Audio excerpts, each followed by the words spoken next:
Gold-minded records, they're not your friends.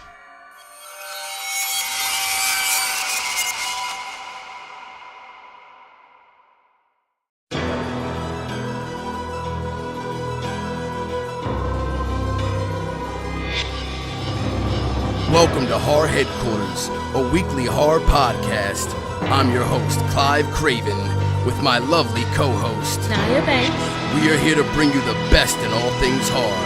News, reviews, updates, interactive polls, discussions, interviews, and more. Stay tuned and stick around as we take on the horror genre. From the rotting graves of zombies to the blood-soaked fangs of vampires. From the claws of the werewolf to the vision of the apparition. Prepare for the slaughter orders. This is Horror Headquarters. We're just dying to talk horror.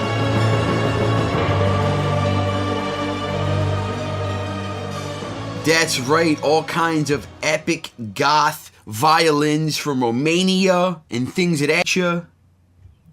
Hi, guys. Hey there. That's right, Clive's dead, Naya's dead. We killed them both. Fuck them. Fuck this show. So who is this? This isn't Thomas. I don't know who just came in here and tried to take my seat, but I slapped the taste out of his face and he's on the ground now, and I don't care about what anybody has to say about it. Yeah. So this Macho Man Randy Kraven. Randy. What's good, people? Welcome to another episode of Horror Headquarters. This is episode 13, the Subspecies franchise. I'm Klive Kraven, your host, with my lovely co-host. It's Naya, people. That's right, the pedanda herself. Pedanda. And we have an awesome show lined up for you. We're going to be diving into the Subspecies franchise, but we also have a lot of other dope things we're going to be talking about tonight. Obviously, we have the bone-breaking news coming your way very soon. We have our vital organs discussion focused around Subspecies. We have the Prime Cut / Netflix best picks coming your way, and you ain't gonna know which one it is till we get to it, so you can take your guess whether it's Prime or it's Netflix. We also have the body count reviews with several dope films and poll of the week with last week's results, which I realize that we have a typo in our notes. That shit says episode 11. It was not episode 11, bruh. Episode 12 was the last episode, which was the Scream franchise that we dug into. Then we will be closing things with the final chapter and some news updates at the end of the show about personal things we have going on with Horror Headquarters. So don't go nowhere. Get your big-ass bag of popcorn and Cheetos and nachos and Doritos. Cheese balls. All kinds of cheesy balls. All kinds. We will be back in just a minute. Don't go nowhere. This is Klive Kraven and Naya Banks. reporting live from Horror Headquarters. Our news department is making a killing to bring you the latest Bone-breaking news. That's right, we are back, and this is your bone-breaking news segment. We have some very dope stories to bring your way, some very interesting stuff indeed. So let's go ahead and get right on into it. So the first story that we have here is the original RoboCop writer is developing a direct sequel to the 1987 original classic RoboCop. Now, this is super dope to me. I'm a huge fan of the film, so this is awesome news. But Edward Neumeier is developing his own alternate timeline for the 1987 film. Now, I'm kind of curious the direction they're going to take with this because we obviously had the sequels, but these are being ignored from what I understand and what has been posted. So apparently it's just going to be straight up into a story from the original and continuing on. I don't know if Peter Weller's going to be involved or if they're having somebody new replace him or exactly what they're going to do or how they're going to do this or pull it off. The cool thing is, because of RoboCop's outfit and even the face mask, they could pull off the old outfit and the old look, and it would look legit even with somebody different because you only see the bottom half of his jaw. Yeah. So there's not a whole lot going on there. However, the voice and the character might be a little altered. I'm not sure the direction they're going to take on that. But I am very curious to see what they do with it. Like I said, I'm a huge fan of the RoboCop films. I enjoy all of them and the remake. So it's very cool news to get this, and hopefully we get a dope film out of it. So very interesting news indeed. So moving on. Never seen it, by the way. I'm very disappointed in you. The Walking Dead is getting its own wine with an augmented reality label. Look for these in February 2018 and head over to Skybound to see the labels in action. I guess that's their website, skybound.com. Yeah, now, I am not a big fan of Walking Dead. Neither am I. But... Because I watched the first, and people are going to fucking shit all over this opinion that are huge Walking Dead fans, I'm sure, but I watched the first episode twice, and I couldn't finish it. Fell asleep both times. I fell asleep once. I did fall asleep once, and the other time it just was so fucking boring to me. Now, in its defense, I will say that it seems very well put together. It's obviously garnered a lot of attention. There's a ton of people that are huge fans of this film. Of this series, but it just really hasn't pulled me in. I need to sit down probably and give it another chance and try to get through a few episodes to really truly give it a shot. But yeah, I don't know. I don't think it's really for me. I'll check it out and give it another chance, but I'm not expecting to change my mind on the thoughts on that one. Which brings us to our next story, which is Ryan Reynolds could be starring in a Clue remake. So Ryan Reynolds is developing a feature film based on the board game, and Deadpool's writing team is penning the script for this one. Now I'm so excited! Now, I'm a big fan of Ryan Reynolds, admittedly so. He's done a lot of things that I've actually enjoyed over the years. He was in Waiting, Van Wilder, the Amityville remake. R.I.P.D. R.I.P.D. Yeah, hilarious. I mean, he's been in a lot of really cool movies that I've enjoyed over the years. So, I'm actually really looking forward to this and really looking forward to what he has to bring to the table. I do think that a remake could be legit, and I do really look forward to this one. This is one that I think it is going to be pretty solid. Hopefully, I have high hopes it'll be solid. I hope, I know he's not going to do it, probably, as soon as it comes out, but I hope, down the road he makes a version just like the original, because the original Clue has the original movie, and then they have an interactive version where you choose, you play the game, basically. I've seen that, I think. It's really fun. Yeah, I love it. I think I've seen that, but I don't know if I own that. I know I have Clue on DVD, but I don't think my version has that on it, but that is fucking dope. Yeah. So moving on, we have one more story that we want to clue y'all in before we wrap this up. As you know, probably, legendary horror novelist Jack Ketchum has sadly passed away yesterday. So there are no details on his death, but he was 71 years old. Yeah, so this is a very sad story because he's such a great writer and such a talented man. And he's penned some really great films. The Girl Next Door, The Lost, among many others. I mean, just a really, really talented writer and really knew how to slow burn and how to build tension, and just a great, great writer. And very, very sad news. But that wraps up the bone-breaking news for this week. Rest in peace to Mr. Ketchum.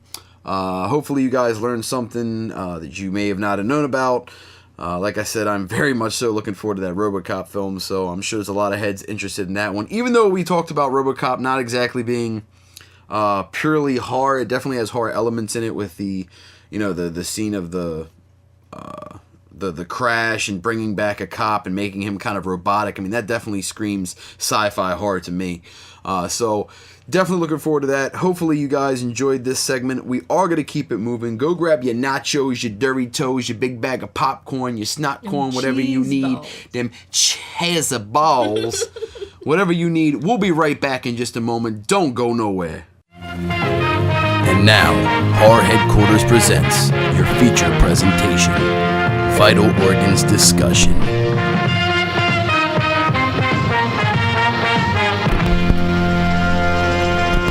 Boom. Boom. A boom. Ba-boom. Boom. Ba-boom. We are back, and this, of course, is your Vital Organs Discussion. We are going to be diving into the Subspecies franchise tonight. There's 5 films that span across this lovely franchise, starting with Subspecies from 1991, directed by Ted Nicolau. Subspecies 2, Bloodstone from 1993, also directed by Ted Nicolau. Subspecies 3, Bloodlust from 1994, directed by, you guessed it, Ted Nicolau. Vampire Journals from 1997, directed by Ted Nicolau, and Subspecies 4, Bloodstorm from 1998, finally also directed by Ted Nicolau. So this entire franchise, one single director all the way throughout. And then, of course, you have Vampire Journals tossed in the middle of the franchise, which is a spin-off movie of the Radu story from the Subspecies franchise. So, very dope franchise we're going to be getting into and talking about tonight. Before we get into the individual films themselves, we are going to talk about some film series notes that we have here. So let's go ahead and get right on into it. So, the series was shot on location in Romania utilizing stop motion and rod puppet techniques to achieve the look the director wanted for the series Subspecies creatures. So, this is really cool, and with Full Moon being the one behind this company, it makes sense. They had the Puppet Master franchise, which also used a lot of stop motion and rod puppets as well. Kind of seen that pulled over here. And Charles Band, anything that he's involved in, I'm sure that he loves to see that type of technique and work used. So, very, very fucking dope stuff indeed. But I thought it was pretty cool that they used those type of effects. And also, we talked about how much better that looks than going CGI with things, you know what I mean? So, definitely a better route to use the stop motion and the raw puppets rather than CGI, in my opinion. No claymation that they also use. Yeah, very Harryhausen. Yeah, Harryhausen, that's what it is. In 1991, Subspecies became the first American film to be filmed in Bucharest, Romania. Yeah, remember they talk about Bucharest in the movie. They mentioned it a bunch of times. Okay, I didn't know that's you what come they to meant. Bucharest. Okay, yeah. so I'm just stupid. So it's a town in Romania. You're not stupid. I'm lying. She's dumb. That face! I wish y'all could see that face right now. Oh my God. You're not dumb. You're special. No, see.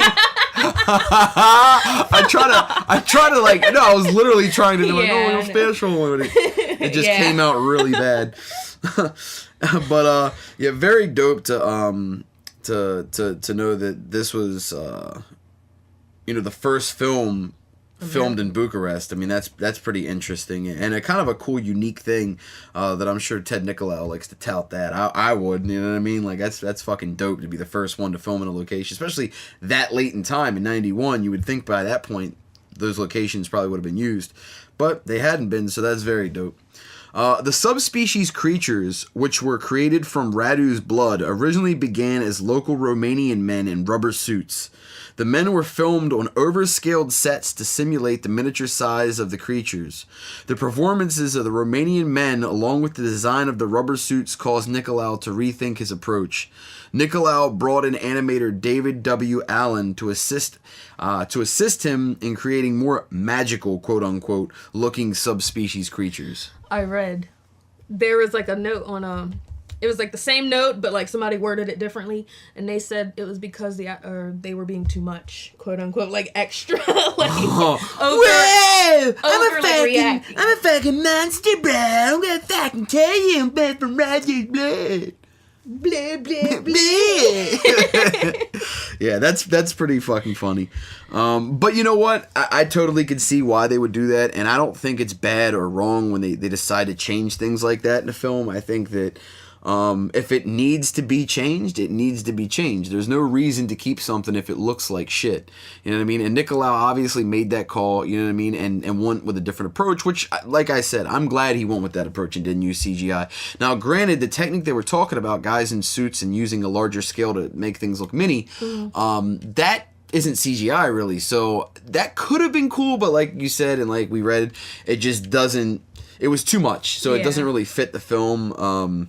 And wouldn't have fit the vibe, so I get why they ended up getting rid of him and ended up going with a more claymation type vibe in the end. I don't think I'd be able to take anybody seriously running around with like a black suit and all these white because that's what they were. They were like black rubber suits and they had white balls or something on them because of the motion. That's how they captured motion. Oh, okay, yeah. Well, that really, yeah. I don't think I could take anybody seriously. Well, no. See, that's a more modern technique. I don't think at the time that they filmed this in '91, they weren't using that type of stuff. What they're talking about, the suits they're talking about, is rubber actual with like suits that looked like the fucking demon, not a movement suit. Yeah, somebody else had their facts wrong because that's what I read. So that's pretty fucking. Don't blame me. I'm blaming you straight to your face, chopping your neck. Blame. I straight chopped her neck and she wasn't ready for it and gave me that look. Oh, yeah? Watch, you're going to try to chop me now. Unexpectedly. That's fucked up. All right, so that about wraps up the notes that we have for the franchise. We didn't have a ton. However, we have some decent notes here for the other Subspecies films that we're going to be getting into. But Part 3 and Vampire Journals was extremely hard for us to find anything on. So those are going to be a little bit more limited, but we will be diving into all those. So yeah, let's keep it rocking and rolling and get into the first film. So, Subspecies from 1991, directed by Ted Nicolau. Now, this is the first entry into the series, and I have a ton to say about this one, and I really want to dive into this one in depth. But before we do that, we do have a few factoids that we want to go over. So, elements of the film, particularly the subspecies minions, are actually recycled from an unmade film called The Subterraneans, which in turn was originally to have been filmed in the 1980s by producer Charles Band's previous studio, Empire International, in Rome. So, apparently, I guess, these things had been sitting around for a while, or this concept had been sitting around and was recycled and turned into something for the Subspecies franchise, which it works and it fits. Mm-hmm. And we even talked about, like, well, how the fuck is Radu going to come back if he's been decapitated or whatever? And it's his blood. His blood isn't dead. So his blood comes and, you know, forms into creatures. You go, bleh, yeah. bleh. The way, it happened, it was... Yeah, when it pulls his fucking head back in and shit. Yeah, grimy. But yeah, this was a really cool fact to me that they ended up using a different fucking thing that, you know, from a different film, you know, a prop from a different film and a concept from a different film, and made it work into this. So that was very cool to me. Radu is named after Radu the Handsome, brother of Romanian Prince Vlad the Impaler, who himself was the inspiration for the quintessential vampire Count Dracula. Oh, these big ass words right. And multiple syllables and whatnots. I've never seen that word in my life, though. Yeah, it's not a commonly used word, quintessential. But anyway, so Radu is named after Vlad the Impaler's brother. Mm-hmm. I think that's fucking dope, and I didn't even know that one until we went into these facts. But I thought that was a really fucking cool one, and very interesting indeed. So, another deleted scene from the film featured Radu turning into a rotted corpse while sleeping during the day. The director had the scene removed after realizing the effects didn't look very good. But I remember seeing, I can't remember which one it was, but remember we saw that used in one of the scenes later. Remember when, like, one of the vampires falls asleep, it showed his, like, I think it was in Vampire Journals, where his face, like, caved in and, like, it, like, when he was in the bed. Do you remember that? Oh, I can't remember. I think it was the... It was either 3, 4, or Journals. I know it wasn't the first two. But I think it was Journals. But yeah, that was pretty fucking cool. And cool that it was going to be not only used in this, but it ended up ultimately getting kind of reused or rehashed later on down the franchise and used in something else. Very cool indeed. A 10th anniversary DVD with a widescreen transfer supervised by J.R. Bookwalter, I was going to say Brookwalter, was planned for the late 1990s, early 2000s DVD release, but was canceled for copyright reasons. Now, I'm not sure what the issue was here with the copyrights, whether it was something with the distribution company or the filming or a music issue or what exactly the issue was that prevented this from happening, but unfortunately it didn't happen. I actually have my box set, my Subspecies set is actually... a 5-disc, 1 DVD wide case from Flatiron Films that has all of the films in there. And now that same box set is also, or that same company also did my Puppet Master box set, which is 3 films wide, 3 DVDs wide, but it's 9 films instead of 5. So, and it's also another Full Moon release, so it's probably Flatiron and Full Moon have some type of relationship working there. But yeah, I thought that was pretty cool that, you know, originally they were going to have it, but unfortunate that it didn't end up making release and coming out because of copyright issues. That shit does not fucking pen well with me. It sucks. Yeah, I'm curious. Yeah, I'm curious why it didn't actually end up coming out. I know that they did a Blu-ray release, and I have the Blu-ray release of Subspecies, which we should probably dive into at some point later because I'm sure there's more features on it. Plus, it's a clearer transfer as well. But I'd love to see a really nice Blu-ray box set of this put out. I really haven't seen anything like that yet. So, unfortunately, we didn't get that set back then, but maybe nowadays we'll get something different. That about wraps up the facts that we have for the original film, but like I said, we do want to talk about this one and dive into it and give our ratings and all that good stuff. So we're going to go ahead and talk about this. So Subspecies from 91, directed by Ted Nicolau. Now, this movie is the first one that introduces us to the legendary Anders Hove character of Radu. Mm-hmm. And Radu is this fucking terrifying looking vampire with foot-long fingers. Oh my god. And fucking super skinny frame and a creepy walk. He's like, and yeah, hunched over walk and just brutal fangs, and like he's always like gushing blood at the mouth, like he fucking is like he's coagulating. Not like gushing. He's like just straight like pouring. He bites, and it's like he leaves it sitting in there, so when he opens his mouth, it comes like spewing out from the sides. Yeah, his mouth is always super duper bloody, but I kind of like that. I like the grotesqueness to it, and I think it does make him more of a detestable character, and it kind of just makes him stand out as disgusting and just grotesque. And I like that. I think it adds to the character and gives some definite depth. I like that the film takes place in Romania and gives you that European vibe. Mm-hmm. That pens well for me. Also, the soundtrack for this film is fantastic. We talked about the intro, which...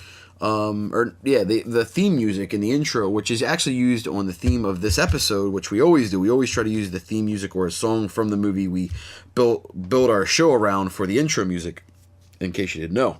But yeah, like I just really thought that the soundtrack for this movie was really dope and well composed. I think, I'm not sure if Charles Band composed this or was involved with this. I know Charles Band does a lot of the audio composures for Full Moon films. But not 100% positive on who composed the music. I probably should have looked, but I've actually made beats and sampled this years ago, and just have always loved the theme. So very, very dope soundtrack. You have a solid performance from Anders Hove. The gore and brutality is there. It's not crazy brutal, but there is some sick scenes in it that are pretty cool. For a vampire film, it's definitely bloody. It's an enjoyable one. I personally really like this one. It might be, I don't know, I almost want to say it's definitely one of my favorite in the franchise. I don't think it's my actual personal favorite, but it's very, very high up there, and I do love the introduction of Radu and the look of the makeup and the effects, and everything just kind of works for me on this film, you know? And that doesn't always happen. There's always... something that usually goes wrong with me or awry with me for a film, and this seemed to do a lot of things right, and I highly enjoyed this one. I'm personally going to go ahead and give this one 2 big thumbs up and a high recommendation. If you haven't seen this one and you're a fan of vampire films or Ted Nicolau films or, you know, Charles Band or even Full Moon, if you're a fan of any of that stuff, I would highly recommend checking out Subspecies.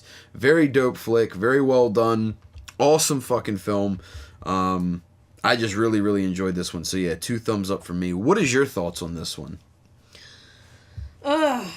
First of all, I think I said it like a few minutes ago.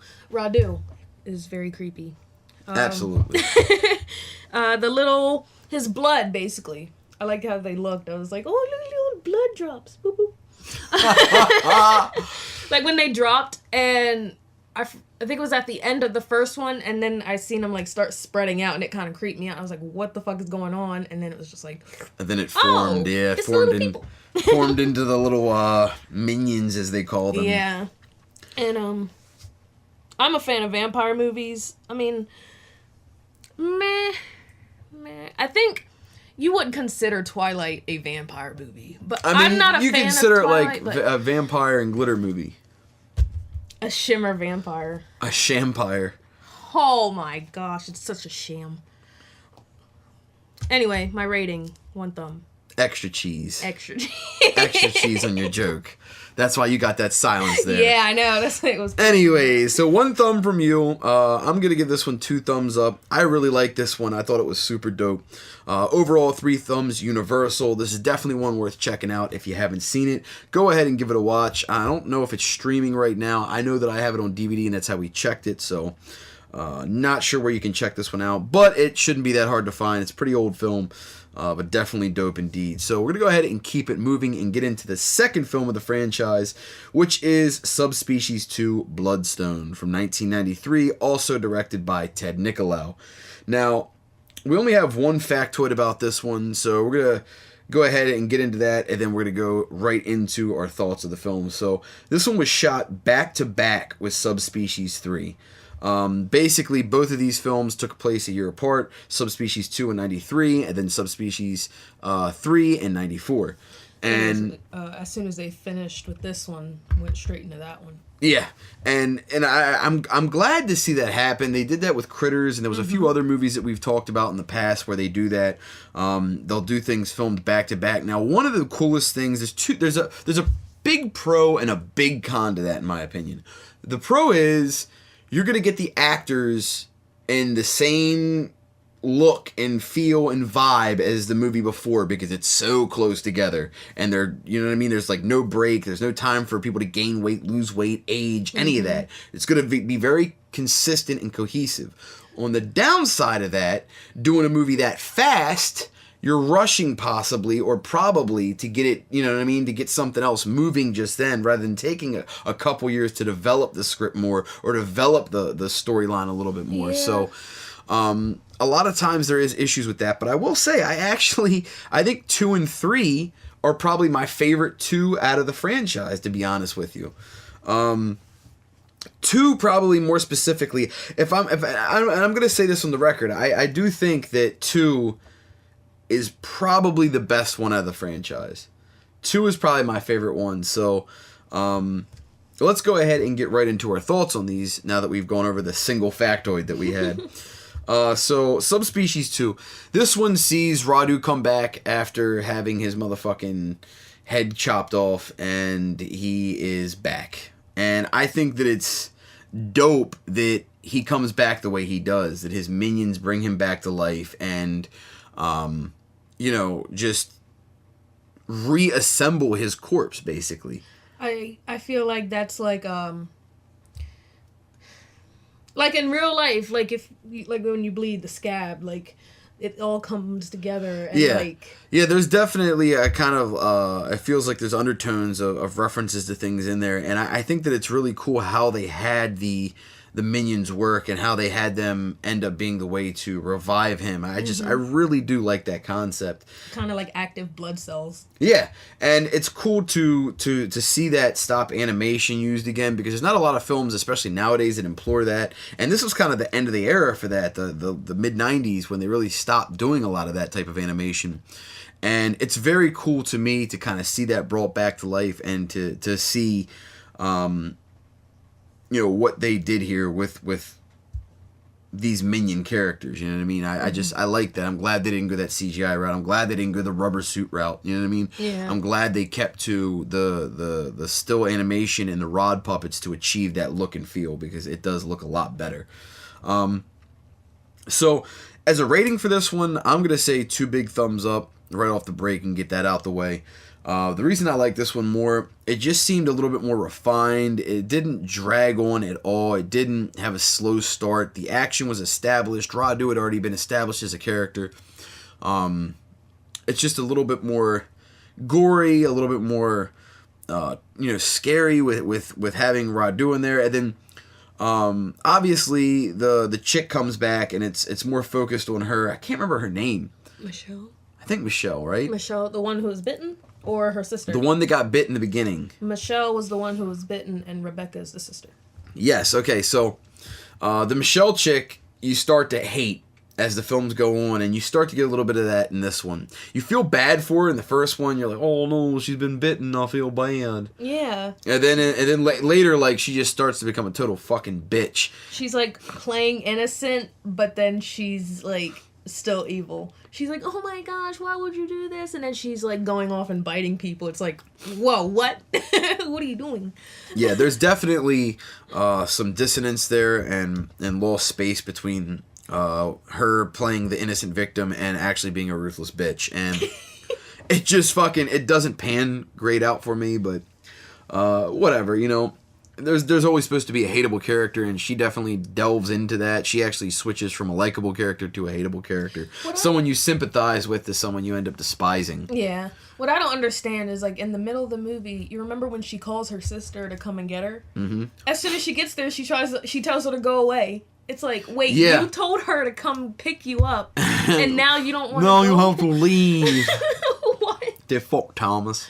Yeah, I kind of got that in the fact that I guess maybe over the time that it took her sister to get out there, she turned more into the vampire, maybe got more into that, you know what I mean, that feel of being a vampire, and realized that, like, just don't even be around me. That's the only thing that makes any sense to me, but you're right. It definitely was a little bit strange for sure. So, yeah, Subspecies 2, like I said, it follows where the first one leads, and honestly, all the films kind of have that continuity. Vampire Journals is the exception, but it is a spin-off story from these. So if you watch all the Subspecies movies, each one kind of recaps what happened in the previous films. This one opens with a recap of the ending of Subspecies 1, which I think is great to give you that continuity and help those that haven't seen the original kind of understand what's going on more in the second one. Yeah. Now, when they do franchises like that and they have that, you know what I mean, that little segue to introduce the next film, I think it does go really well, and I think it makes people more interested. And if you haven't seen a movie in a while, let's say it's been 6 years since you've seen Subspecies, if you go back and watch 2, you'll be refreshed of the events, and it'll kind of, oh, okay, that's what happened, and you'll be reminded of it. So I think that's kind of a cool little thing to have, and I am a big fan of having recaps in movies, as long as it's not overly done to where it takes up too much time in the movie. I don't care if it's in every movie in a franchise, as long as it, you know, has a point or a purpose. The Saw movies are perfect for that. The Saw movies flash back between 9 different fucking films, and will flash back on all of them throughout the franchise. So I think it can be done if it's done correctly, and there is a time and place for it. And I do think that Subspecies correctly utilized it, and Nickelodeon did a great job with including the previous installments of the story and the sequels, for sure. So I like this one. Like I said, 2 big thumbs up for me. This one is definitely grimy, one to check out if you're a fan of vampire films, and if you liked Subspecies 1, you're going to love Subspecies 2. Very, very dope film. What is your thoughts on this one? Well, first, my rating is 1 thumb. Really? Like I said, Michelle really pissed me off, for 1. Yeah. 2, like... But here's the thing, though. Before you get into 2... I understand hating a character. I get that. But you can't shit on a movie, in my opinion. You shouldn't shit on a movie because you hate the character. You know what I mean? Like, it's about the movie, how it's done, the music, the makeup, the effects, the quality, the story, the plot, the acting. You know what I mean? Like, if there's issues with that shit, okay. But if it's just you don't like the way a character is, you can't shit on a movie because you don't like a character. I mean, every movie's going to have a character typically that you don't like. Okay. Well, you're like, okay, fuck you. No, because you mentioned the recap. Yes. And when they did the recap, I feel like when they do recaps, they should continue the story, but use the actors who are going to be in that movie. Because they used, I think, the Michelle character was like a different character in the first one, and then different in the rest. Yes, I believe you're right, yeah. They used the original in the recap, and then that's why I was all confused, like, who is this? Yeah, and I remember us reading something about them having issues with that, so that's just kind of how it goes sometimes. You know, you're not always going to be able to get actors to come back and return, and unfortunately that happens, and it does make for continuity issues, because when you watch the next film, because it's not ever explained, like, why there's a different actor. Yeah. You know what I mean? So when you watch a film, you're like, who the fuck is this? Yeah, she came out of I was like, who is this? And you're like, that's Michelle. I was like, no, it's not. And you're like, yes, it is. I'm like, oh, okay, well, I'm lost. See, now to me, she did look like the other chick, and I think they have similar facial features and hair and eye color and all, but I guess they are a little bit different in the face if it is different actresses. So well, what got me was her hair grew so fast, like 2 years, because the girl in the first one had real really short hair, pixie cut, and Michelle comes back with a full length head of hair, and I'm all like, huh? Yeah, that is a little bit impossible. But yeah, so you only give 1 thumb to this one. 1 thumb and a nub. I'll be generous. A thumb and a nub. Thumb and a nub. Thumb and a nub, and 2 up for me. So this one gets 3.5 universally. Definitely want to check out if you're into vampire films, things from Nicolau or Band or Full Moon. Once again, definitely check this one out. Highly recommend it. Probably my favorite in the franchise. Which brings us to my second favorite in the franchise and the third film in the movie, which is Subspecies 3, Bloodlust from 1994, also directed by Ted Nicolau. Now, this one also is a very dope film that is right up there for me, probably even a little bit more than the first one, or close to the first one. I think 1 and 3 are very close to me in rating, and then 2 is just slightly above, but 3 is very dope as well. This one also takes place right after 2 leaves off. Of course, Radu is returning yet again. He's back from the dead. There is no killing this unstoppable machine. Well, how did he die in the second one?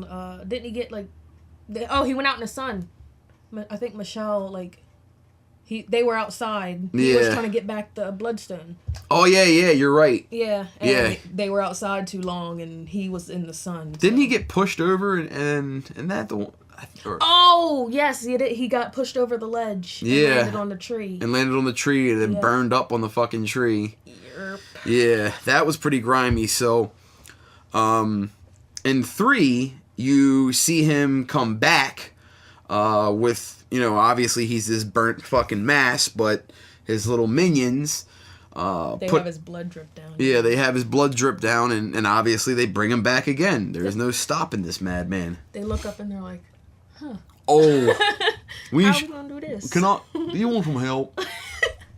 Yeah, definitely a dope follow-up here. And now we also have Radu coming back, played once again by Anders Hoven. Now this marks the last film where the makeup on Anders is phenomenal. Mm-hmm. The first 3, the makeup is great.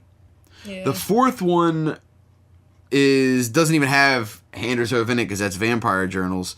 And the 5th one, which is technically Subspecies 4, it's fucking franchise, which is Subspecies 4, has Anders Hoven in it playing Radu again, but the makeup it's not bad. It just doesn't look as legit or match the first one, or the first 3. The one thing I know is he just got skinnier. I don't think he got skinnier. I really don't. Maybe the makeup was a little less cakey on the face. No, that's what I'm saying. The character, Radu, I think he just, got skinnier throughout. Because this was a 4-year difference between those two. Yeah, I don't know. I didn't really like the look of him in 4, but we're talking about 3. I was just comparing there so you guys could get the understanding of what the makeup looks like. So in first 3, the makeup is very similar for Anders and on Radu. It looks very grimy and dark, and just the prosthetics on the face, or excuse me, the cosmetics on the face look very legit. Yeah, prosthetics. Got a fake arm hanging out your face. Oh.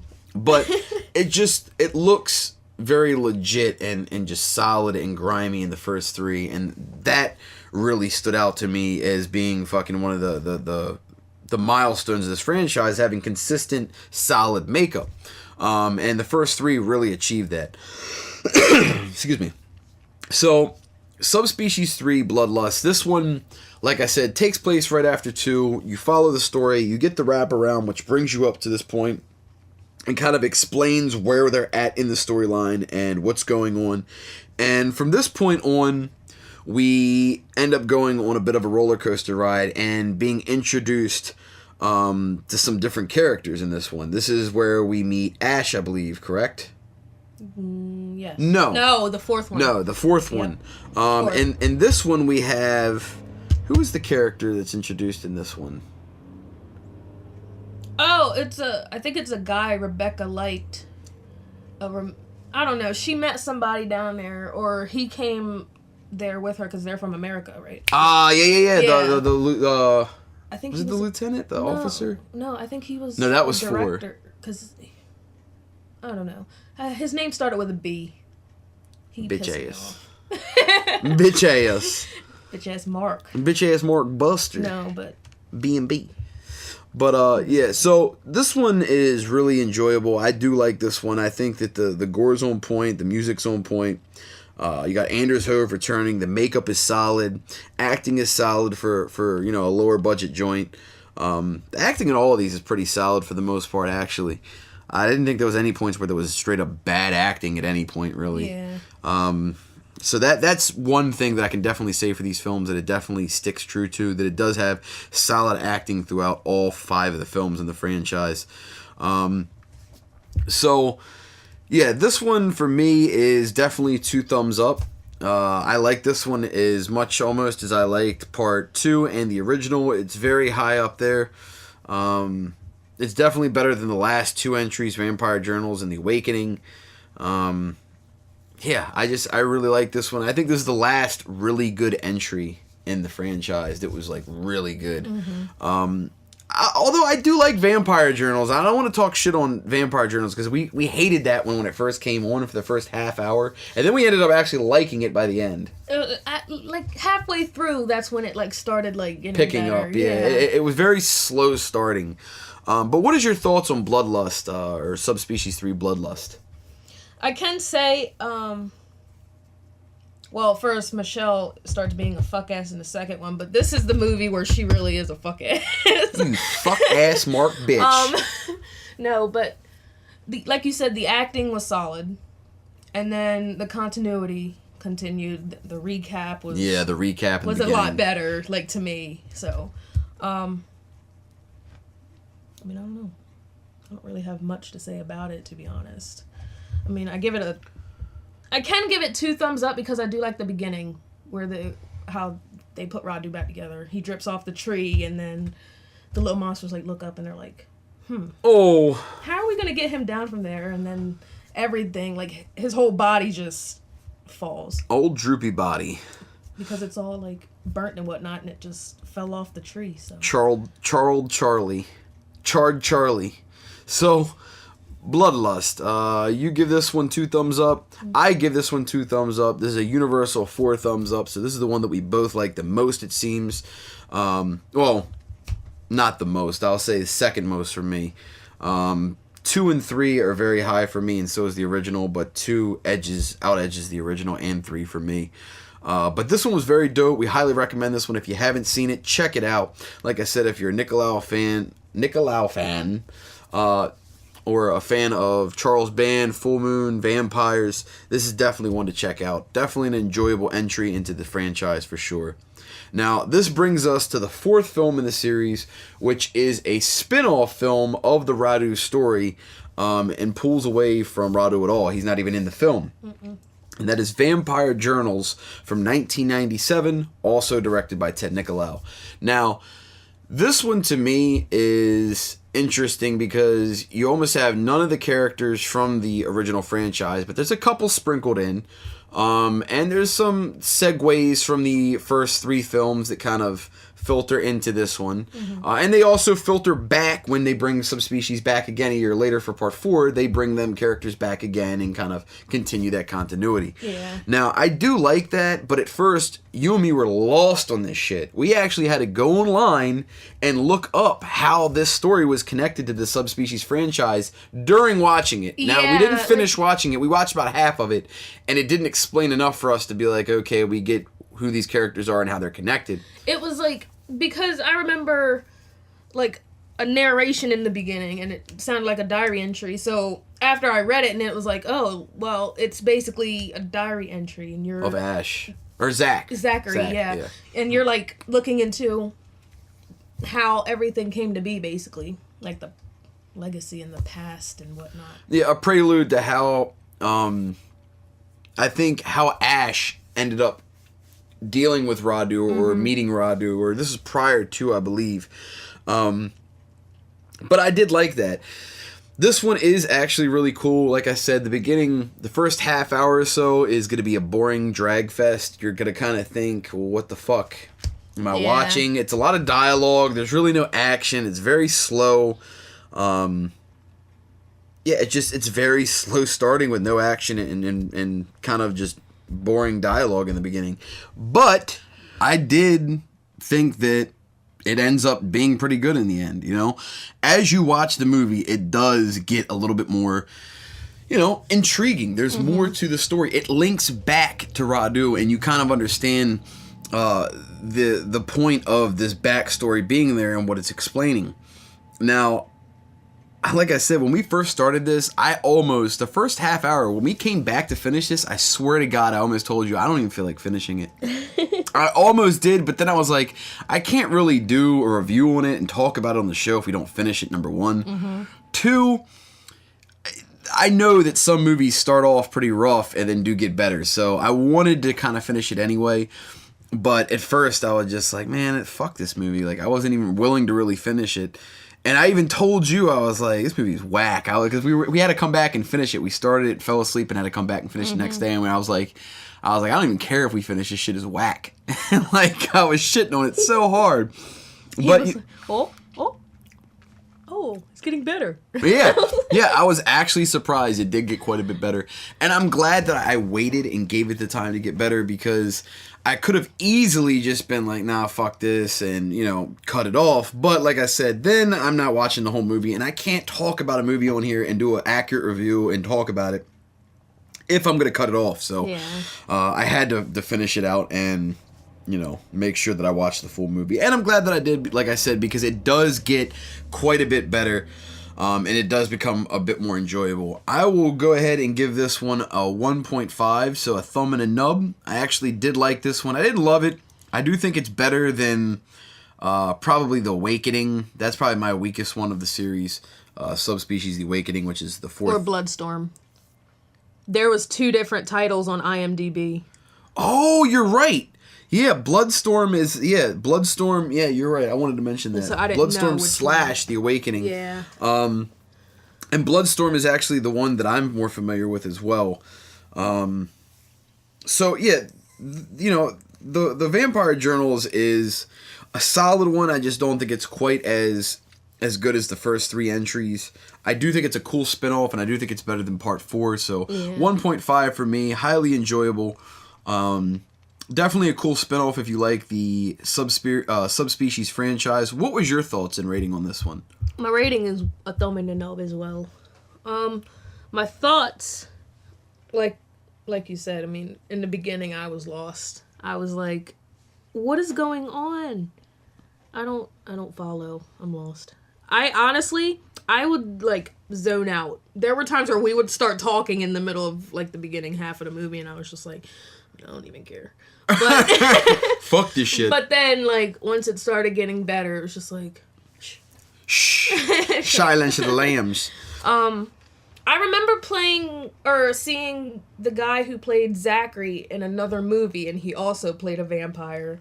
So, really? Yeah. He does look familiar, but I can't place it either. Later on today, we should check out IMDb and see what he was in. I think it was a comedy, though. I feel like it was a vampire comedy. I want to say it was Vampire Sucks, which is a parody of the Funny, Twilight I was going to movies. say, do you think it's Vampire Sucks? And it might be, because honestly, this happened in 97, and Vampire Sucks, I think, came out in 2012-ish, maybe? Yeah.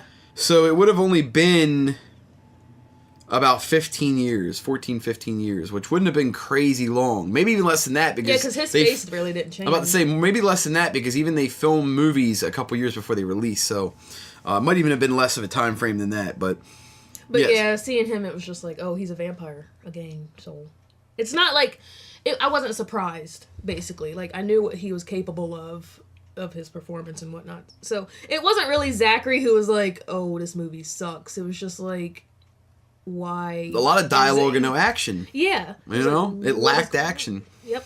And it didn't explain much in the beginning either of how this. When we first started watching it, we weren't even sure if it was a part of this franchise. A subspecies. Yeah, even in the same universe. We kind of got the idea that obviously maybe it's a spinoff, but we didn't even think after a little bit of watching it, we're like, there's nothing linking this at all. Mm-hmm. We can't pick up anything. So they don't mention Radu or the King or whatever, and there's no Michelle, there's no Rebecca, and it's what is this? Yeah, it's a bit different, but she's gonna go ahead and give this one a thumb and a half, a thumb and a nub. I give this one a thumb and a nub. That is 3 thumbs universal. This one is definitely worth checking out. An enjoyable entry in the franchise. Not the best, but also not the worst. It is a spin-off of the Subspecies franchise, so it's in that universe, and it's part of the franchise, technically. but it is not a direct actual sequel to the Subspecies timeline Yeah. and storyline. Maybe the timeline, but not the storyline. But yeah, so definitely an enjoyable flick. Check this one out. Vampire Journals from 1997, directed by Ted Nicolau. Definitely a dope one. So that brings us to the last and final film in this franchise, which is Subspecies: The Awakening, or as we mentioned earlier, Bloodstorm from 1998, also directed by Ted Nicolau. Now this one is as old as me. Oh boy. So we've got a couple facts on this one. We're going to go ahead and get into those before we get into our thoughts. So as of 2017, well, as of actually 2018, since it's now 2018, this is the final film in the Subspecies series. Now this is kind of sad. Anders Hove is still alive. He's still acting. He's still starring in stuff. I would love to see another fucking Subspecies. I was getting ready to say, you should have stuck with as of 2017 because 2018 could be full of surprises. You know that. You know what? You're right. You are right. Watch us. You know what's funny? Watch me predict this shit. If they do a fucking, Charles Band, Anders Hove, if y'all listening, you can give me that credit right now because I know y'all are going to listen to this one day and be like, we should have did it. Why didn't we do it? We should have did it. Oh, gosh. No, for real though, I really do. I think it would be dope to see another one, and I'd love to see Nicolau back and Anders Hove. And it'd probably come out on Full Moon. Full Moon's, all these people. Nicolau is still out there directing. Full Moon is still around. Fucking Anders Hove is still alive and acting. Like, come on, people. Let's fucking do it. Together. Let's fucking get it done. Can we just fucking do it? So, I would love to personally see this. Anders Hove is the only actor to appear in all 4 films in this series. Yeah, now, there's continuity in this. Now, this excludes Vampire Journals because it's not considered part of the quote-unquote series, but it is part of the series. It's part of the franchise, but not part of the Subspecies series particularly, per se. That's probably a better wording to kind of clear it up a little bit for you guys. But Anders Hove is a very dope actor. I actually really like his stuff. He's been in a lot of cool films. We talked about his appearance in Critters 4 rather, and he was also, obviously Radu in all 4 of these, and he does cons, and I really want to fucking meet him at a con. I'm hoping maybe one year we'll get one at a Monster Mania and have him come through, so really looking forward to a possible another film in the series down the road, or to meeting Anders Hove one day, or maybe even getting lucky enough to set up an interview with him or Ted. Either one of those would be very dope. And actually, Ted is on my friends list on Facebook, so... I feel like if I ever met Anders Hove, the first thing I'd ask him is, were those fingers heavy? Because, they could make them out of, rubber, something along that, and it's like... And then all day having to have them on, you know what I mean? And move your hands around and shit. It might have been a little bit awkward, who knows?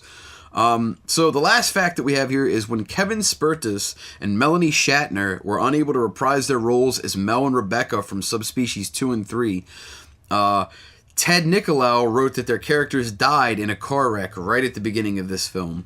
So basically, because of whatever reason, these actresses were not able to continue on and reprise their roles. So actors and actresses rather were not able to carry on and continue their roles. So what do you have to do? You got to kill them off.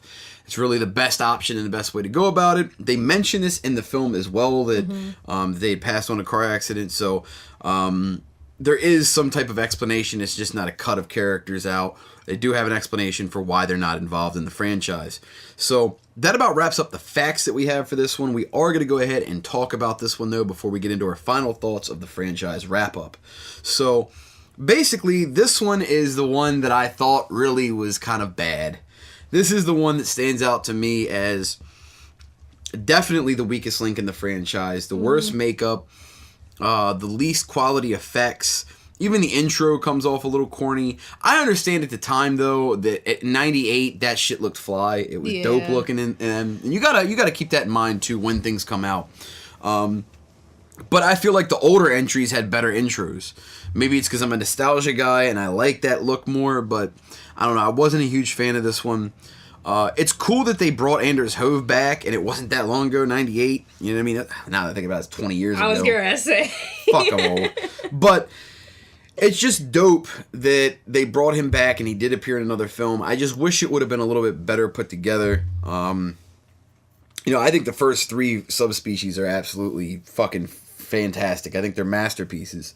But journal entries, vampire journals, in Subspecies The Awakening / Bloodstorm, whatever you want to call it, just don't really live up to the first 3. But like I said, Vampire Journals is a spin-off, so it can kind of do its own thing.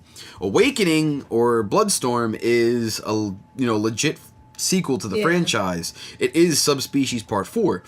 So we don't really get, I think, what we needed out of this to be a solid entry and a way to end it, unfortunately. Like I said, I would love to see another entry in the future with a 5th Subspecies film and maybe make that the last one. They did that with Phantasm. Mm-hmm. They waited all them years and then came... And you know what's funny about that? Now that I think about it, this is really blowing my mind. I'm 99% sure that Phantasm 4 Oblivion came out in 1998, which is the same year that Awakening came out, which was 1998. So it's very dope to me that they had that same. Both of the 4th films came out in the same year, and this is a franchise that ran for a long time as well. Mm-hmm. However, I do not think that we'll get a film maybe this year or anytime soon. I haven't heard nothing about it. You would think that if it was going to drop this year, there would have been some type of announcement. But we can hope and pray, and maybe I'll reach out to Ted and be like, yo, what's good with that Subspecies 5, though? Phantasm 3 was also released in 1994. So was the 3rd Subspecies. Yeah, that's pretty cool. That's pretty cool, too. But yeah, Subspecies 4, this one's going to go ahead and get a neutral from me. I'm not going to shit on it because I don't think it was fucking ass. But it's not a great entry. It's not even really a thumbs up entry. I'm going to go neutral on this one personally. What is your thoughts and your rating on this one?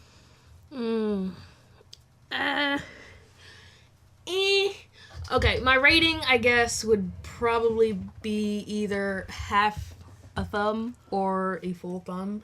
Because I honestly do think that the makeup for Radu was, like, legit. Like, I know vampires don't die, but they kind of do age. Like, I could see there being some of that in there, and I think they do mention that. I think he does say something about being older in the film. I think I do vaguely remember that. But for me, it was just like there wasn't enough to solidify the film. There was too much in it that didn't feel like the first 3 films. Yeah, you know what I mean? Yeah. The Subspecies films, not Vampire Journals. There was just too much in there that didn't quite feel the way it needed to. So that's where I stood with it, and that's why I stood with it that way. So you give this one a thumbs up or half a thumb. Thumbs up or half a thumb? You got to narrow it down. I'll go with a half a thumb. So she's giving this a nub up, and I'm going neutral on this one. So this gets just a nub. Oh. just a nub, half a thumb up. If you're a fan of Subspecies, I would check it out just to say you've seen it and, check it. If you're a collector, you're probably going to want to get it anyway because it's part of the franchise. If you're not a fan of Subspecies, or you're not a fan of vampire films, or you're not a fan of Nicolau or Band, then probably stay away from this one. This one isn't going to be one that's going to win you over. Maybe the first 3 Subspecies, if you're not a fan of vampire movies or Nicolau or whatever, they might win you over, but this ain't going to be the one to do it. So... not going to recommend this one personally unless you're a huge fan of the Subspecies franchise or Band or Full Moon or things like that, Nicolau or whatever. So that about wraps up our thoughts on Subspecies 4, The Awakening / Bloodstorm from 1998, directed by Ted Nicolau, which brings us to our wrap-up of the franchise and our thoughts of, on the franchise as a whole. So there's 5 films that are included in this franchise. You have Subspecies 1 through 4 and Vampire Journals. The franchise spans for about 8 years, 7-8 years from Subspecies to Part 4. So it's been around for a little while. It has a good run. There's 3 very good entries in the franchise overall. My favorite being probably Part 2, with 3 and 1 coming close behind, then Vampire Journals, and then obviously Subspecies The Awakening / Bloodstorm. I'm going to, say that basically this franchise is good. Mm-hmm. It's worth checking out. 4 out of 5 films are very watchable and good. 3 are great. 1 is not bad, but not amazing, and one is rough. So overall, I definitely would say check this franchise out. If you love your fucking gore and ultra violence, this ain't gonna be for you probably. If you think blood dripping out of someone's mouth is attractive, you should check it out. Yeah, basically, there's a lot of blood. I'll say this: there's a lot of blood in the movies. Yeah. There's not a lot of gore. Yeah. You know what I mean? There's not a lot of like brutal fucking killing. It's a lot of like biting. Yeah, and neck slashing and cutting and things like that. Decapitations. Yeah, decapitations, fucking neck bites, sword fights and shit like that. So, arrows to the head and whatnot. So, I mean, there's some really cool things in it, but it's not a brutal movie. So if you're a gore hound, like a real gore hound, you might not really like this one. If you're a vampire fan, this is definitely one to check out. If you're a fan of Full Moon, Charles Band, or Nicolau, you're definitely going to want to dig into these if you haven't already, which you probably have if you're a fan of those things. But I'm going to go ahead and say definitely check out the Subspecies franchise if you haven't. I own it on DVD, and I'm glad to have it. I also have the original on Blu-ray, and I'm looking to upgrade and update the entire franchise to Blu-ray at some point. Just waiting for a better release to come out through Scream Factory, Arrow, or some other company that's going to have a solid release of the entire franchise. What is your thoughts on this franchise as a whole? I definitely recommend it. Like, if you haven't seen it, then you need to see it.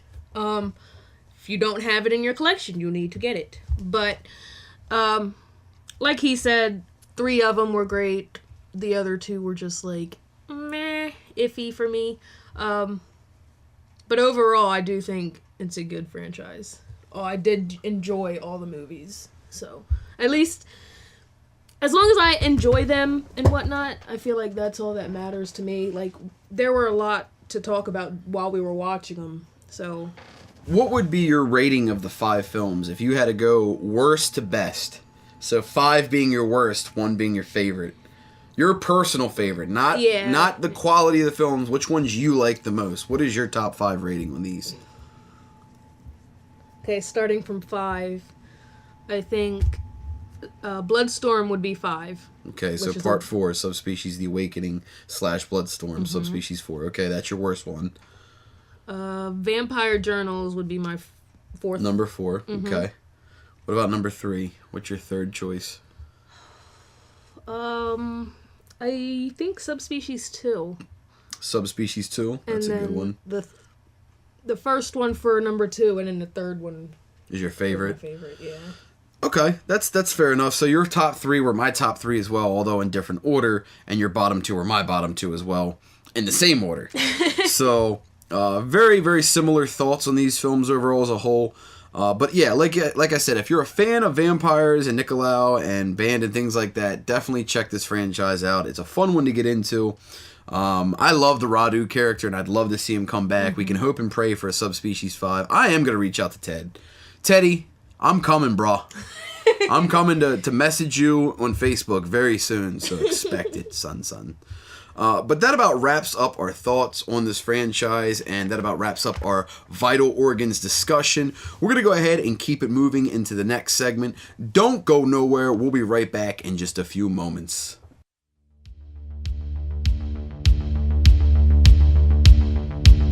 A small rural town in Vermont with a population under 2,000. Mostly farmers and fishermen. And one very special resident. Your killer. 3 victims have been claimed in the last week, and police are baffled on leads. VSPD is advising everyone to lock your doors, windows, and travel in groups. You may not be smiling, but he is. I don't know. This fucking creep has followed me home, and now he's just standing out there in the middle of the street like he's waiting on something. Get in the fucking house. Fucking bitch!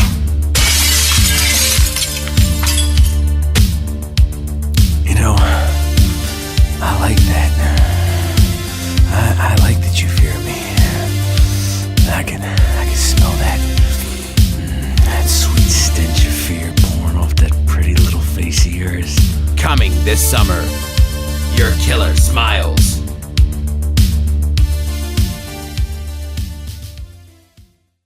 What's new for you to view? Find out this week on Netflix Best Picks. So, check it. This is your check it out. throat chop. This is your Netflix best pick, and for this week we watched a really dope one on Netflix, obviously. It's Super Dark Times from 2017, directed by Kevin Phillips. And I told him, I said, we should have watched this in 2017 because this would have been part of my top 10. It would have been part of my top 10 as well.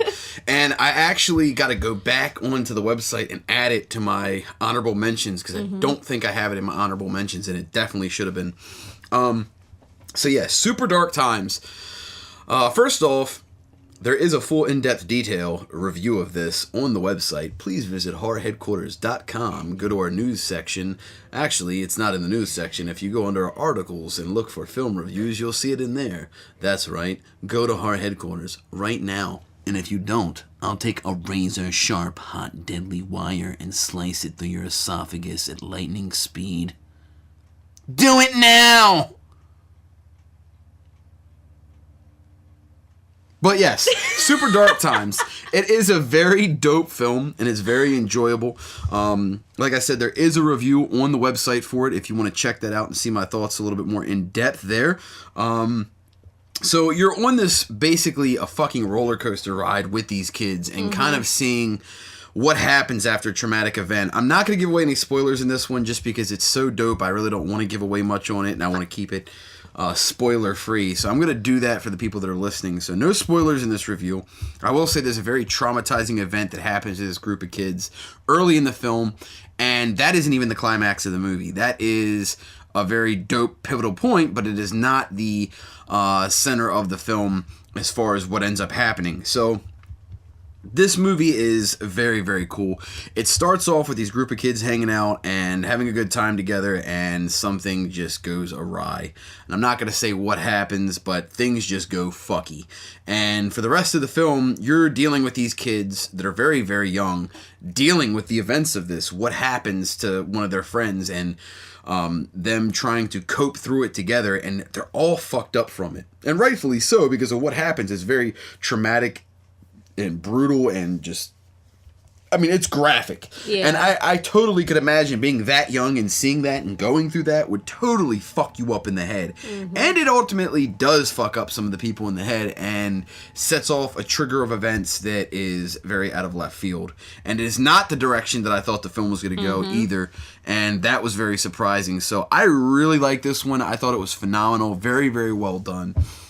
Great vibe. It reminds me of Stranger Things in the aspect of the kids and how their relationship is. It takes place in the early 90s, mid 90s. It reminds me of Stranger Things the way they look. I mean, granted, there's not like the black kid, but why is it gotta not be a black kid, Naya? Tell me, Mrs. Banks. Because I'm black. Oh, so you get a pass to make a racist joke. That's racist. Apparently this guy's racist. So apparently so. I'm so racist I fuck a black chick. Jesus Christ. Oh. Do I have a blue dot? A red dot. I landed on the blue, so I figured. Oh no. Okay, anyway.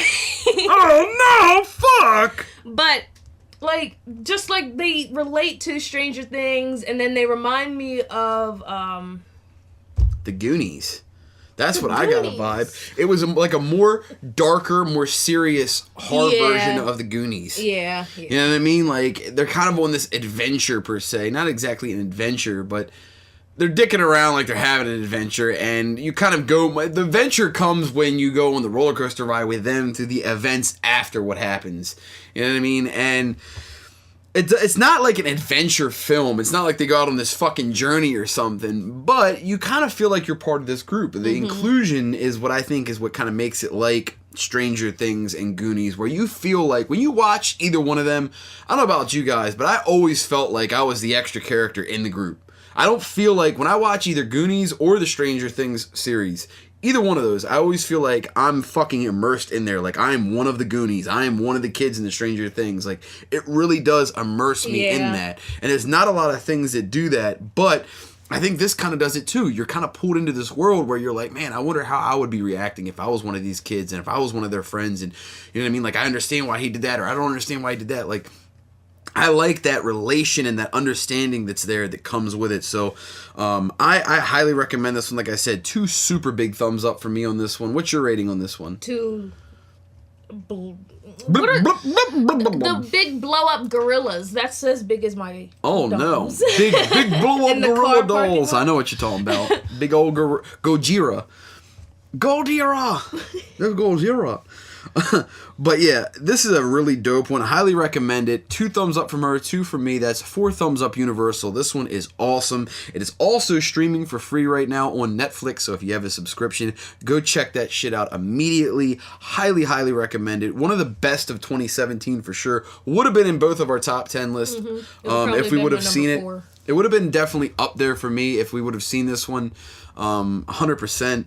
I really am glad we got a chance to finally sit down and watch this one. Really cool film, and what a twist in it. So that about wraps up our Netflix best picks for this week. If you haven't seen the movie, check it out. It's streaming right now. We're going to go ahead and get into the next segment. We will be right back in just a moment. Go drop that big fucking dirty nasty shit, because I know you got to dump again. Dump it. Do it. Dump it. Twice in an hour and a half. Double dumps. Pumps and the dumps and the jumps and the bumps.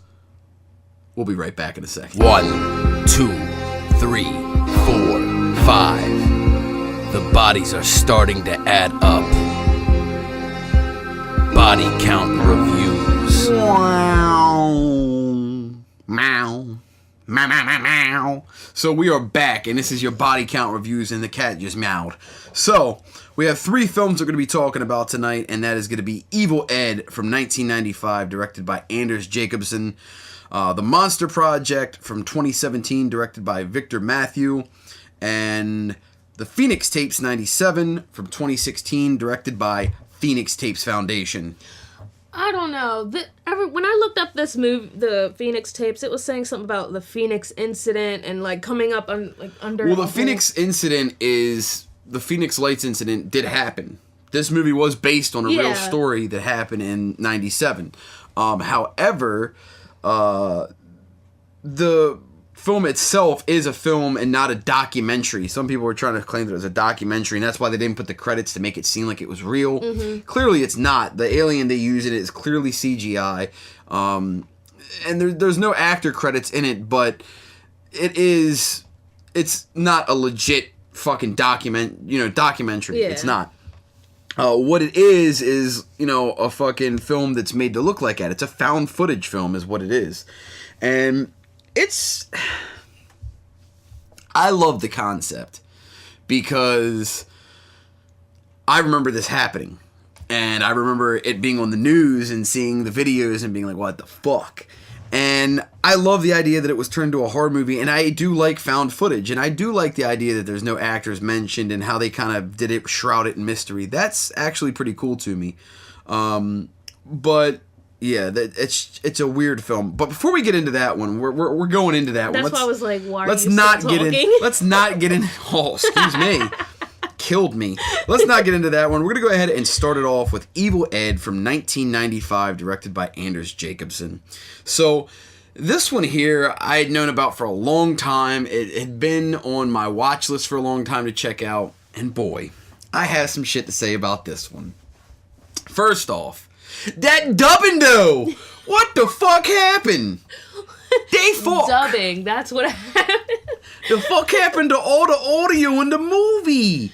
So, you actually had read that the whole movie was done in silence and filmed with no audio. Filmed with no sound, like nothing. Everything was added in during the editing process because that's when everybody like dubbed their parts in, and so when everybody else dubbed their part, that's when they added in the sound effects. Yeah, post credits basically, or post production essentially. So, I've never heard of a film doing that ever. That is crazy. Maybe you can get away with that with a silent film because all you need to do is dub in audio. But still, I'm not sure how the fuck you get away with doing that with a full-length film. But they did it. I also want to point the scene where the dude comes in who delivers the tapes. Yo, when you went to the bathroom, you missed a scene where I told you about it. When he tries to get brolic on Ed, the editor, and he's like, "Fuck fucking kill you. And he's got like a glass bottle. He's like, I'll fucking kill you. Let me out. And then the dude, Evil Ed, says something to him like, I'm going to fucking not let you out or keep you or whatever. And he's like, oh, please let me out. I want to get out of here. Like, he fucking goes like bitch made in like 2 seconds, Joe. Like, total 180 from his fucking mood just a second before that. And that shit had me dying. All right, so this movie as well, I wrote some of the stuff down. There were mentions in here. There were name twists and whatnot. For example, Sam Campbell. Yes, the Sam Campbell character is obviously a reference to Sam Raimi and Bruce Campbell from Evil Dead. And if you look at the title, I mean... Yeah, Evil Ed. Yeah. Evil Dead. So, very cool little pun there. And also, there's a bunch of Evil Dead not Army of Darkness. Actually, I think there might have been an Army of Darkness poster. But there's a bunch of Evil Dead and Evil Dead 2 posters and references to Sam Raimi throughout the film. Yep. And Bruce Campbell, which is very cool. And there's just a bunch of nods to horror films in this in general, which I thought was really, really spectacular. And I love that concept. And it makes sense because basically this movie is about a horror film editor that goes fucking mad because of just seeing all the brutal violence in horror movies. And it drives him fucking insane. And he starts to fucking kill people. It's not even it's just the scene. They call it the beaver rape scene. Yeah. And they said that's like, you shouldn't put that in there. And he's just, well, I want it in there. It's like, this movie needs more beaver rape. Like, he's insisting. This fucking filmographer is straight insisting on beaver rape in his film. Because back then, I think I read something about they made this movie to go against all of Germany's film bans. Yeah, basically, and after this movie came out after that law was lifted. Yeah. So it was like, push the limits. Yeah. Test the limits. See how far we can go with it. And they absolutely did that. Anders Jacobson definitely pushed the limits with this movie for seeing what they could have in there for that time. And it's a fun one. I mean, the audio kind of throws you out of it a little bit. But I look at it like a foreign film. And it is a foreign film, I believe. But a lot of foreign films... will have dubbing in them, especially older Italian stuff. And you and me have learned to get over that. You know what I mean? A lot of Dario Argento stuff like Suspiria and stuff like that had dubbing in it, but they're fucking amazing films. So if the film is good, I can overlook dubbing. This one was enjoyable. I did like it. I had fun with it. I'll say that the dubbing kind of threw me off, so I'm not going to go real high on this one. I am going to give it a slightly positive review and go... I'm going to go half a thumb. I almost gave it a full thumb, but it's not quite worth a full thumb. I do think it's not neutral. It's definitely slightly better than it is just but I don't think it's amazing or great by any standards.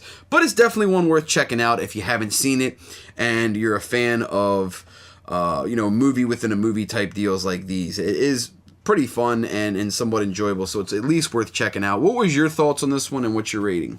I think my rating would be a full thumb. I did like it, except for the part that I missed. I do want to go back and watch it again.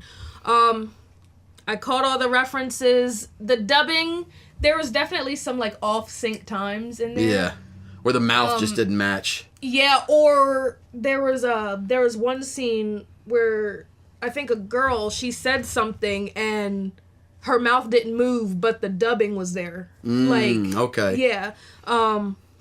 There was another thing. Oh, you pointed out Bill Moseley's voice. He did a voiceover. Fucking Bill Moseley. Okay, so it's a raping time. It's molesting time. It's molesting time. That's what it says. If you and when I see Bill, because I see him at cons all the time. I've seen him at 3 or 4 cons. Next time I see him, I swear to God, I'm coming to his table, looking him dead in the eyes, and just saying, "It's molesting time."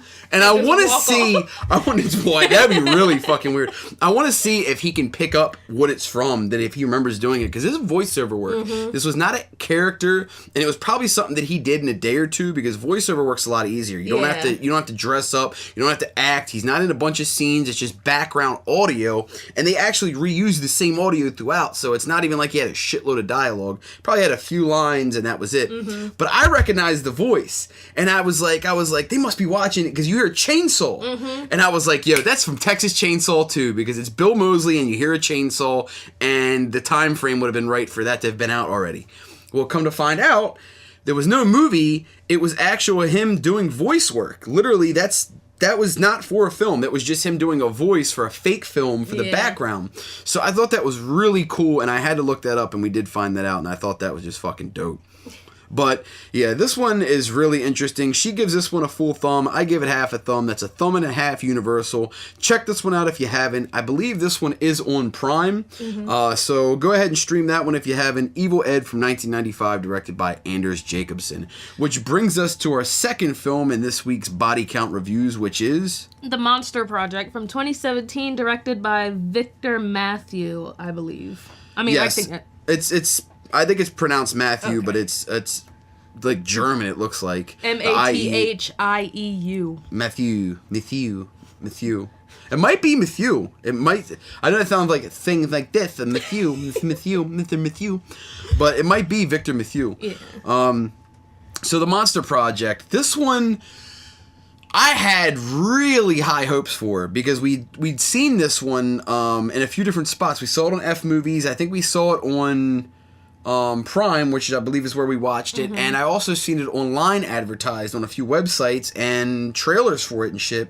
Seems like there was a lot of hype about it. Yeah, and I thought it was gonna be really fucking dope. I don't think it was bad at all. I think it's a cool film. I think the werewolf in it is fucking awesome. The werewolf is honestly one of the scariest, most terrifying werewolves I've ever seen in a horror movie, and the scenes with him are fantastic. When he's fully transformed and they're, looking back at him doing the chase. And there was two werewolves because Jamel or whoever, the black guy, he got bit by the werewolf, so he also he transformed. Yep. Yeah, so he was like this little skinny werewolf, and then there's him. He's all like big hulking fucking Jack Diesel. Yeah. And you know what's crazy to me was it took all these years for us to get a really terrifying fucking werewolf. Like, a lot of times when I see werewolves in horror movies, they're not really scary, but this fucking werewolf scared me, yo. Like, not like, oh my god, I need a blanket to hide under. You know what I mean? Like some fucking 4-year-old, but like, yo, like, I put myself in that situation, and if that was the werewolf that was chasing me, old Clive ain't fighting that. Not happening. Sacrifice. Yeah, straight take my blood for what I've done. Yeah, I was very fucking intrigued by the vampire or the werewolf in this, and I thought it was very fucking grimy. Now, obviously, you have a vampire in this movie, and then a chick that is possessed. I think that the possession scenes were pretty cool, and I thought the possession monster, the demon, looked very cool. How they kept cutting it in and out of the film and shit. Yep. I thought that was very interesting and a cool little concept in there. It didn't deliver what I wanted, though. And that, to me, is the sad part. Because, like I said, I had high hopes for this film. I had heard so much fucking hype about it. And I just don't feel like it lived up. It didn't live up to that hype. I will give it a thumb. I do think it is worthy of at least a thumbs up. It's a cool concept. I love the idea of getting monsters together to do a documentary and not believing that the monsters are real and then finding out they're all fucking real and you're fucked. Yeah. And being in a house trapped with them was really fucking dope. I do like that concept, so I'm going to go ahead and give it this one thumbs up. It's definitely worth a watch. This one is streaming on Prime right now, so make sure you check that one out if you haven't. I don't own this one yet, but I probably will in the future because I do want to get my hands on it. What is your thoughts on the Monster Project from 2017? My thoughts. First, and rating. My rating would be a full thumb. I did like the characters, like the werewolf was definitely scary. And then you got the vampire. And I remember before they even met the vampire chick, she asked them to send him, or to leave a sample of the dude's blood in the park so she could get it, and she ended up getting it, and they were standing there. Yeah. Like, they didn't see her and whatnot. Yeah. And then, there was the interview. Like, she was nothing what I expected her to look like. Yeah. The eyes. Those eyes look bugged out, man. Yeah. And then everything started coming out. Like, she's like, I want to talk to him. And, like, who did it? It was the boom operator. What was his name? He was a heroin addict. He was a drug addict, whatever. Yeah. And he was supposed to be clean, but he's been sneaking, and she tasted it in his blood, and that's how it got out, because he was like, oh, she was like, I'm not a fan of oxys or anything. And then that's how I got, and he was like, what are you talking about? Like, denying it and everything. And it was just like, oh, shit's about to go down. And then that's when everything started, because everybody got angry, everybody was frustrated, everybody was tense, and then everybody else, which is like the outsiders, weren't even helping the situation, because I wouldn't want to be trapped in a house. Hell in the middle no. of nowhere. With a vampire, Eddie. werewolf, and a fucking possessed crazy Yes. bitch. And then there's a twist at the end. You remember the twist? It ended up being a setup. The main guy. Oh, yeah. he It ended was like up a cult. Yeah, it was like Yeah. a whole cult. And he was like, you were what we needed to like make this whole thing complete. And I was just like, Yep. oh. Yeah, that was pretty. Yeah, it was pretty crazy. The twist at the end was pretty interesting. Yeah. It definitely came a little bit out of left field, but so what is your rating on this? A full thumb, you said?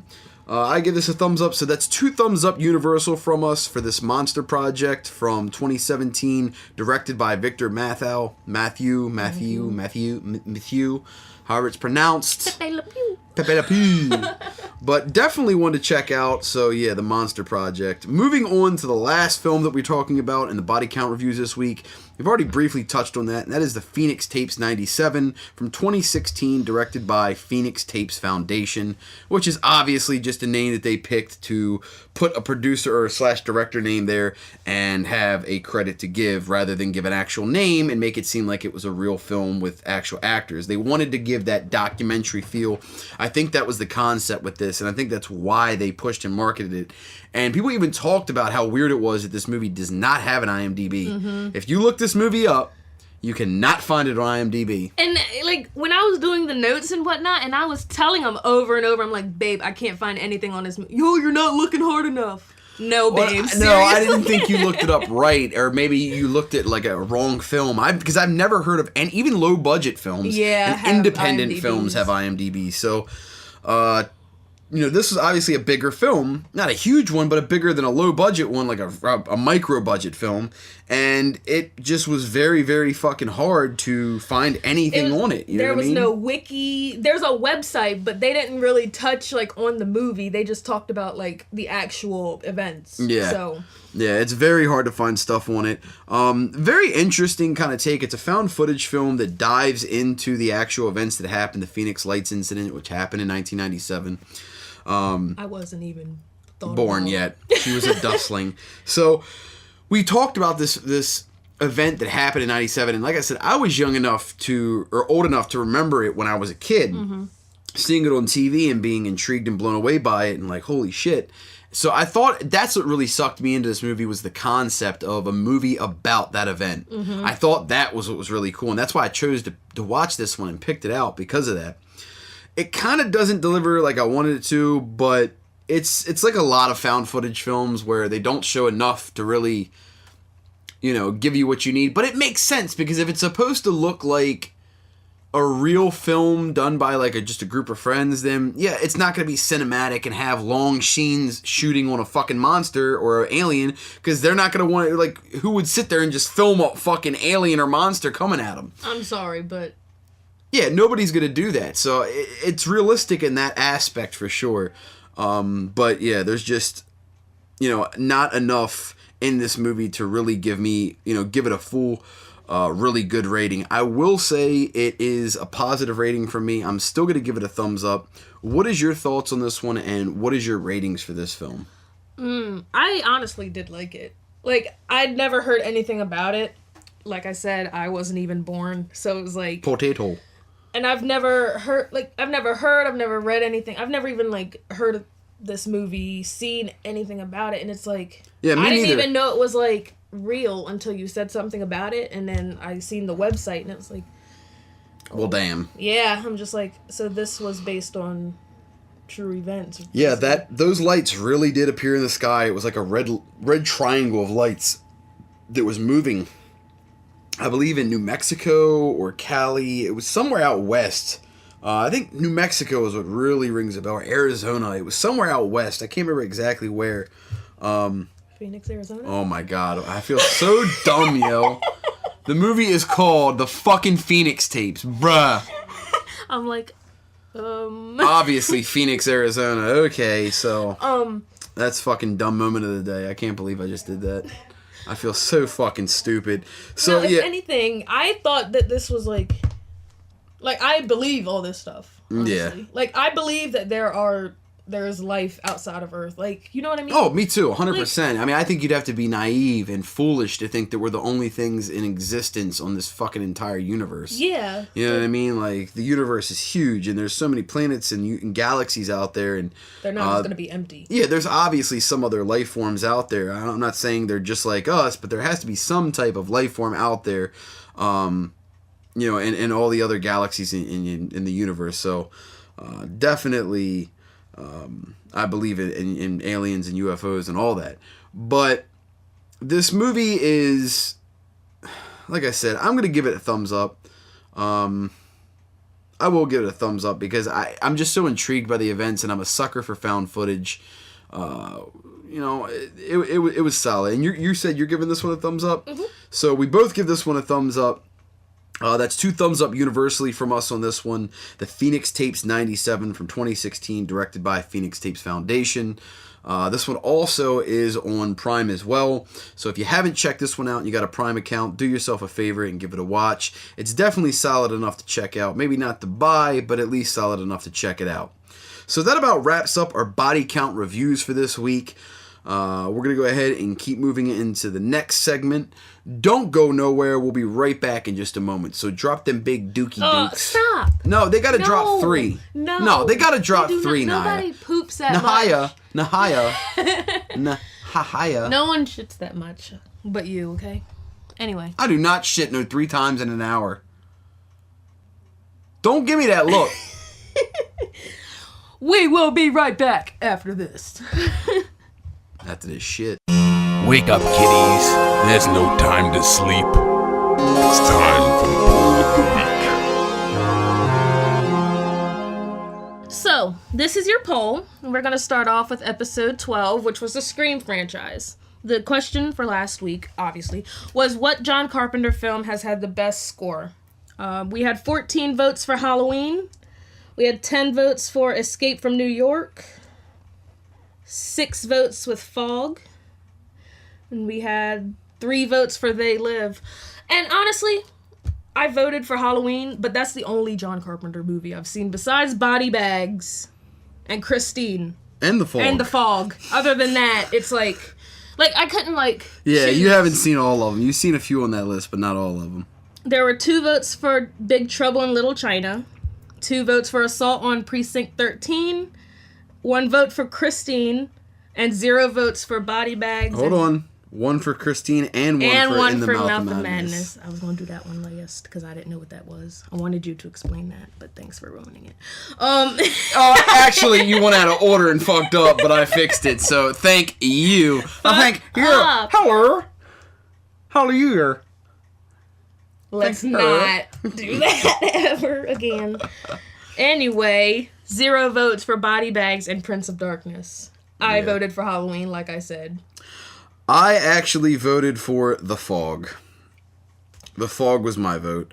The soundtrack in The Fog is just super fucking dope. The piano melody is very ill, and the organs, and just there's a lot of tracks in the Fog soundtrack that I highly enjoyed, and that was my personal vote. So now y'all know what our votes were. Let's go ahead and smack them in the face. Lol. All in your jaw with this week's poll of the week, which is... What is your favorite film from George Romero's quote-unquote dead franchise? Night of the Living Dead, Dawn of the Dead, Day of the Dead, Land of the Dead, Diary of the Dead, and Survival are your options. Survival of the Dead. I mean, I was sick of repeating of the dead. But, yeah. So. Boom. Clickety click click. So... There's 6 different films to pick this week. I have already casted my vote. If you're in the group, you already know what my vote is. I can't really vote because I've never seen any of these movies, so... None of them? None of them. Oh my. Oh my lord. We've been talking about it for a while, but we've never gotten to it. I cannot wait to do these. Now that I know that you haven't seen these, I don't remember if we have them in the list. If we don't, they're getting added immediately because they're one of my favorite franchises. I'm talking about the list for for shows to do in the future. Yeah, no, we had Night of the Living Dead on our Halloween list, but we didn't even get a chance to watch all of our Halloween movies. So. Yeah, there was a couple that we missed. Yeah.